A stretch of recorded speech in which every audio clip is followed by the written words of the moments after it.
Olá, estou aqui para apresentar minha pesquisa intitulada Tesouros Vivos, Experiência no Ceará. Sou Fábio Mendes Aratini, doutorando do programa de pós-graduação em artes da Universidade Federal de Minas Gerais, na Escola de Belas Artes, e a minha linha de pesquisa é a preservação do patrimônio cultural. É possível afirmar que a cultura popular caracteriza-se por um conjunto de elementos culturais específicos da sociedade, de uma nação ou região, transmitida em grande parte de forma oral na sociedade, partindo do compartilhamento de conhecimento entre os idosos experientes, indo em direção aos mais novos.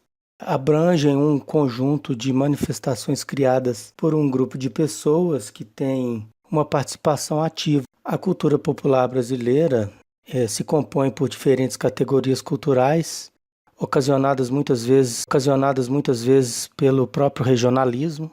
O Brasil tem muita extensão territorial e foi inclusive colonizado e povoado por pessoas de vários lugares do mundo. Na cultura popular brasileira, é possível encontrar inúmeras variações na música, dança, gastronomia, hábitos e costumes. A transmissão de saberes, da cultura e tradições sociais, essenciais por resguardar a memória coletiva de um povo, precisa, portanto, ser preservada. A respeito da homogeneização e padronização cultural, tendemos a observar que modifica comportamentos e as formas de compreensão e expressão do mundo. Dessa forma, além da cultura massificada, compete aos mais velhos e experientes a transmissão dos saberes e das tradições sociais, através de suas sabedorias. O reconhecimento sobre a sua sabedoria e a sua função social de guardiões dessas tradições, passadas de pai para filho, a comunidade atribui a eles o título de mestres. Cabe, portanto, aos mestres a transmissão desses conhecimentos, desses saberes, organizando a vida social no âmbito cultural popular, que caracteriza inclusive a oralidade como uma forma privilegiada dessa transmissão. O Ceará, o estado pioneiro, que inclusive ampliou para a região Nordeste, foi um dos primeiros a se posicionar frente à preservação e proteção do patrimônio material, influenciando várias outras iniciativas nesse sentido. Destaca-se, portanto, a atuação da Secretaria de Cultura do Estado, que definiu a proteção com proteção legal, uma listagem de pessoas, grupos e comunidades reconhecidamente detentora de conhecimentos da tradição popular, os tesouros vivos da cultura. Foram analisados na presente pesquisa alguns dos marcos legais que contemplam e amparam os tesouros vivos, observando a evolução desse processo, seus reflexos dessas aplicações originadas na região Nordeste, que em seguida migraram para âmbito nacional de proteção cultural e legal.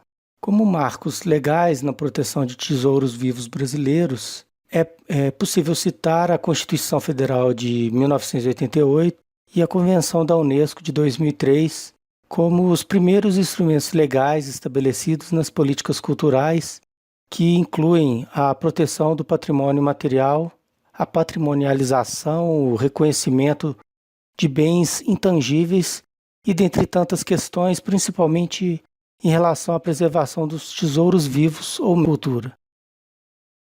Em um conjunto de leis que tratam do patrimônio cultural e material que tem origem no Ceará, se incluem as leis 13.351 de 2003, 13.842 de 2006 e a 16.275 de 2015, que dão a tratativa aos tesouros vivos.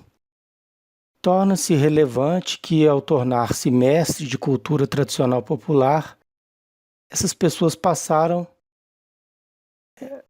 a ser registradas e ter como principais registros o diploma de título de mestre e um auxílio financeiro mensal no valor de um salário mínimo, pago pelo Estado, e uma série de implicações decorrentes desses registros. O projeto de lei número 1176 de 2011 instituiu o Programa de Proteção e Promoção dos Mestres e Mestres dos Saberes e Fazeres das Culturas Populares. A proposição de Tâmara Azevedo e Geluanda para o artigo 1º do documento é que o programa seja executado pelo Ministério da Cultura de forma intersetorial, integrada, coordenada e sistemática, em parceria com outros órgãos da administração direta ou indireta, articulada com ações, projetos, programas, políticas públicas de idêntico teor em diferentes instâncias de governo. Pensada ao projeto de lei número 1176 de 2011, a proposição de Jandira Fegali e outros foi de instituir a Política Nacional Griot para a proteção e fomento à transmissão dos saberes e fazeres da tradição oral. No artigo 2º, dos incisos 1º, 2º e 3º, os autores definem o que é griot, mestre, griot aprendiz e tradição oral. A criação de dispositivos legais em prol do patrimônio vivo teve como foco a preservação no reconhecimento, valorização do patrimônio material brasileiro e proporcionam recursos no amparo financeiro, basicamente, resguardo e salvaguarda de bens que se traduzem nos saberes e fazeres populares de pessoas ou grupos e comunidades reconhecidas como detentoras de conhecimentos da tradição popular. A Ação Griot Nacional, criada em 2006, se concretizou na Lei 16.275 de 2011, configurando-se como uma das relevantes alavancas de preservação de tradições populares rumo às futuras gerações.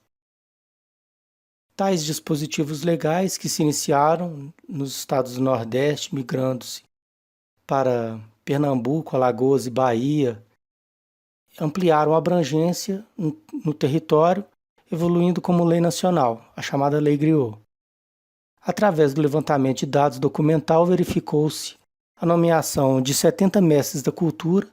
Em 2015, com a aprovação da Lei número 16.275, na Comissão de Cultura da Câmara, com grande parte do texto da Lei Griot original, foi ampliado de 60 para 80 o número de tesouros vivos do Ceará. Já em minhas considerações finais, digo que as manifestações populares ressignificadas como patrimônio material precisam ser pauta da discussão de preservação do patrimônio de um país. Carecem de um olhar sensível que se encanta com a beleza das artes, dos fazeres e saberes. A percepção de sua imaterialidade implica em uma série de requisitos de proteção jurídica, conforme aqui demonstrado. As várias ações públicas, além da edição de políticas, necessitavam ser asseguradas nas questões de gestão administrativa em busca do fortalecimento e proteção do patrimônio material. Ações fundamentais que enaltecem e garantem a sobrevivência, dignidade e a segurança do patrimônio cultural e material e principalmente de seus mestres da cultura nacionais. Esta preservação direcionada às tradições populares, às futuras gerações, que se personifica nos tesouros vivos, enaltecem a importância de quem detém esses saberes populares tão pouco protegidos e a razão mais do que suficiente para a promoção dessas políticas públicas afirmativas de salvaguarda, estabelecimento de responsabilidades e dever constitucional do Estado. No que diz respeito à remuneração desses mestres, contemplados prevista nos dispositivos legais, o pagamento de título de prêmio é uma grande conquista para a cultura nacional e torna capaz a melhora de vida desses mestres, contribuindo sobremaneira na dedicação à sua arte e ao seu fazer cultural, acima de tudo contribuindo na perpetuação desses saberes. Gostaria aqui então de finalizar minha apresentação em podcast e gostaria de agradecer a organização do evento do projeto coletivo cultural Brasil, Alemanha, Venezuela, do Centro de Investigações Culturais Mariano Picon Salas e a professora Diane Gonzalez pelo espaço concedido. Deixo aqui então meu muito obrigado.